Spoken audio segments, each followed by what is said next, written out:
안녕하세요. 김철주입니다. 오늘은 과거 양육비 청구에 대해서 소장을 제기하는 경우는 아니면 소장을 제기당했을 때 답변서를 쓰는 경우에 대해서 각각에 대해서 가르쳐 드리겠습니다. 이것은 최근에 2024년도에 그 소멸시효 완성 관련해 가지고 복잡한 법률도 있고 그 항변할 수 있는 사유도 있기 때문에, 그리고 대충 하면 안 됩니다. 그래서 제가 맨날 걸어다니면서 하고, 이 판례에 대해서도 나왔을 때 제가 영상을 많이 올렸지만 오늘 차분히 앉아가지고 간단히 알아보도록 하겠습니다.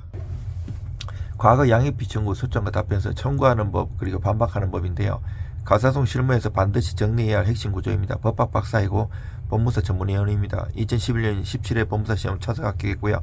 가사민사 집행 실무 10수년 동안 하고 있고요. 과거 양육비 사건은 늘 감정이 먼저 나옵니다. 아이를 키운 사람은 내가 다 감당했다고 말하고, 청구를 받은 사람은 왜 이제 와서 한꺼번에 요구하느냐고 말합니다. 하지만 법원은 그 어느 쪽의 감정도 그대로 받아들이지 않습니다. 감정적으로 쓰면 안 되고요. 법리적으로 잘 써야 돼요. 조문 판례에도 많이 쓰고 법리, 요건 사실부터 해가지고요. 과거 양육비 사건은 도덕의 문제가 아니라 법적 구조의 문제이고, 누가 더 억울한지가 아니라 어떤 요건이 충족되었는지를 따지는 사건입니다. 그래서 오늘은 과거 양육비를 청구하는 입장에서는 소장을 어떻게 써야 하는지, 그리고 그 청구에 대응하는 입장에서 답변서를 어떻게 구성해야 하는지를 하나의 프레임 안에서 정리해 보겠습니다. 1. 과거 양육비 청구의 법적 성격, 부양 의무가 아니라 비용 분담입니다. 과거 양육비 청구는 흔히 양육비라는 단어 때문에 오해를 받습니다. 많은 분들이 장애 양육비, 즉 앞으로 아이를 키우는 비용과 동일하게 생각합니다. 그러나 과거 양육비는 전혀 다릅니다. 이미 지출된 비용을 두고 부모 사이에서 사후적으로 분담 정산을 구하는 금전 청구입니다. 이 말은 곧 무조건 다 인정되는 권리가 아니라는 뜻이고, 법원은 반드시 기간, 범위, 형평, 입증을 따진다는 뜻입니다. 과거 양육비 사건 처음부터 끝까지 얼마를 어디까지 어떤 방식으로 분담시키는 것이 타당한가를 묻는 사건입니다. 2. 과거 양육비 청구 소장, 감정서술이 아니라 여건 충족 문서로 써야 합니다. 과거 양육비를 청구하는 분들이 가장 많이 하는 실수는 소장을 하소연 문서처럼 작성하는 것입니다.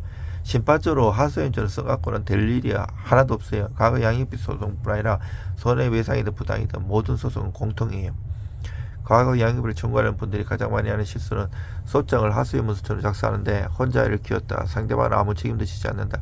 이 말들은 사실일 수도 있지만 그러나 법원은 그 자체로 판단하지 않습니다.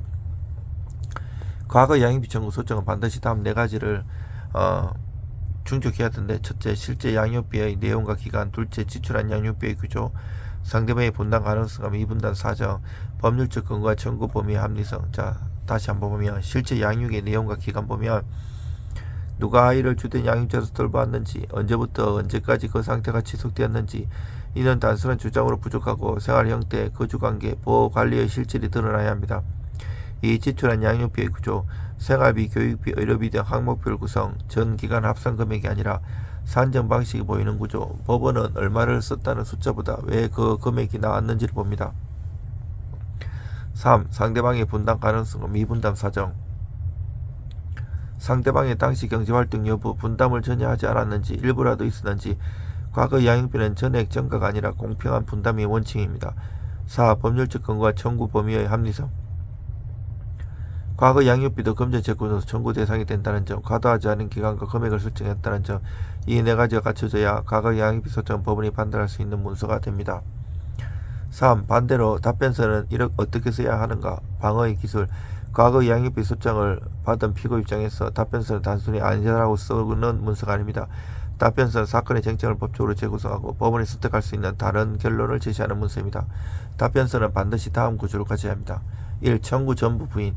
출발점 명입니다. 전부 부인하면 상대방이 원고가 입증해야 됩니다. 이게 항변하고 부인하고 달라요. 만약 항변하면 내가 입증해야 되고요. 부인하면 상대방이 전부 입증해야 되는데, 민사소송의 대원칙은요, 입증 책임이 있는 곳에 패소 위험이 있다고 하고 있습니다. 그래서 입증이 그만큼 어려운 거예요. 입증 안 하면 져요. 당사자들이 입증해야 되고요. 형사소송은 달리 실제 진실 발견이기 때문에 경찰이나 검사, 수사기관이 밝히는 거에서 민사와 형사는 달라요.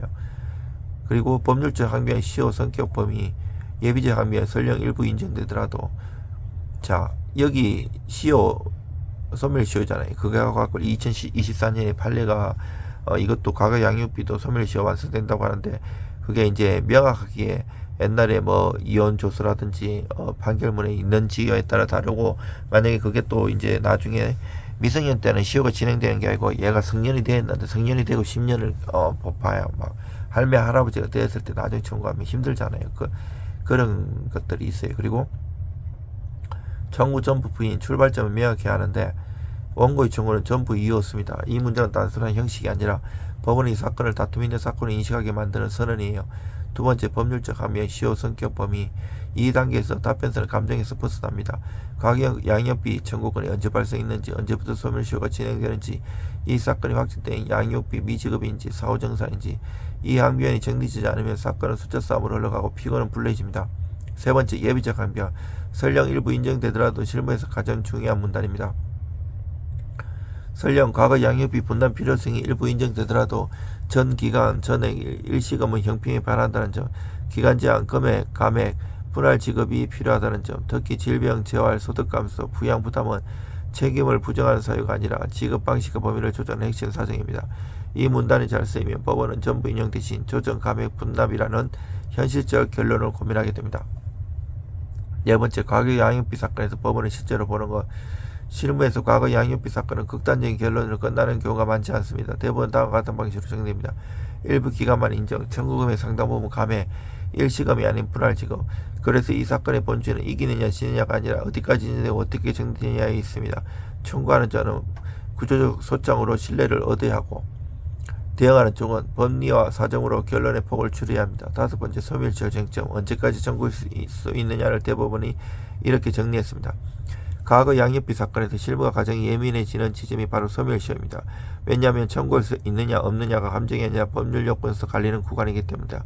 먼저 큰 흐름으로 정리하겠습니다. 과거 양육비는 본질적으로 금전 채권이고 따라서 원칙적으로는 민법상 일반 채권자는 소멸시효 적용 대상이 됩니다. 민법은 일반 채권의 소멸시효를 10년을 규정하고 있습니다. 그런데 과거 양육비는 특이합니다. 이 권리가 단순한 돈 받을 권리로만 설명되지 않고 미성년 자녀의 복리라는 가족법적 요소가 결합되어 있기 때문입니다.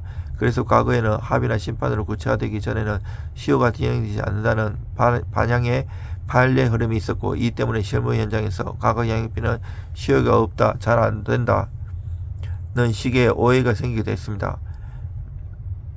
이 쟁점을 대법원이 전원합의체를 정리한 것이 대법원 전원합의체 결정입니다.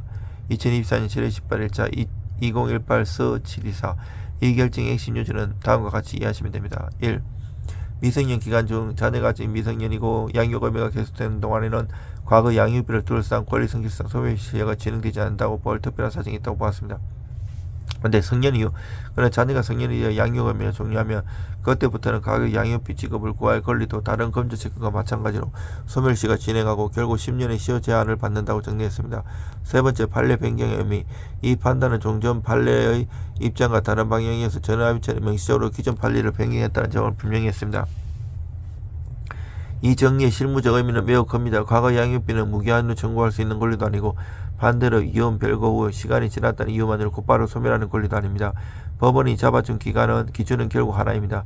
자녀가 성년이 된 때부터 10년, 이 프레임 안에서 청구하는 종 권리 행사 시점의 위험을 계산해야 하고 반박하는 종은 성년 도달 시점과 경과 기간을 특정해 시효 항변을 세워야 합니다. 그리고 한 가지를 더 짚고 넘어가야 하는데, 과거 양육비 사건이 법적으로 가능해진 출발점 대법원 1994년 5월 13일자 9.2서 2일 전원합치 결정, 유명한 판결이 과거 양육비도 청구할 수 있다는 유명한 이 결정은 요지를 간단히 말하면 이렇습니다. 부모의 자녀 양육이면 특별한 사정이 없는 자녀의 출생과 동시에 발생하므로 한쪽이 과거의 자녀를 양육하면서 지출한 비용에 대해서도 상대방이 분담함이 상당하도 인정되는 경우는 그 비용에 상한 분담을 청구할 수 있습니다. 즉 92서 2일 전원합체가 과거 양육비 청구 자체의 길을 열어주었고 2018서 724 전원합체가 그 권리에 영원하지 않으며 성년 이후 10년의 시효 프레임 안에 들어온다는 정리와 균형을 제시한 것입니다. 결국 실무 결론은 명확합니다. 청구 소장 작성자는 성년 시점을 기준으로 시효 리스크를 점검하고 기간 항목 산정 근거를 분명히 합리적 범위의 청구를 설계해야 합니다. 피고 답변서 작성자는 성년 시점, 청구 제기 시점, 그리고 양육비 확정 여부, 조서 판결 등을 기준으로 시효 환경과 함께 기간 제한, 감액, 분할 지급이라는 현실적 방어 결론을 구축해야 합니다. 이렇게 소멸시효까지 구조를 잡히면 과거 양육비 사건은 더 이상 감정의 소용돌이가 아니라 법원이 판단 가능한 설계의 사건으로 바뀝니다. 결국 마무리, 과거 양육비는 감정이 아니라 설계의 문제입니다. 과거 양육비 사건은 누가 더 나쁜 사람인가를 가리는 재판이 아닙니다. 청구한 사람은 정산의 문제이고 대응하는 사람은 방어의 조정의 문제입니다. 소장 하나, 답변서 하나가 사건의 결과를 완전히 바꿀 수 있습니다. 그래서 이 사건은 말을 잘하는 사람이 아니라 구조를 아는 사람이 유리합니다. 전문 상담, 의뢰 안내, 법학박사, 법무사 전문 010-5027-203입니다. 의뢰를 주시면 잘 도와드립니다. 그리고 도움이 되셨으면 좋아요와 구독 부탁드립니다.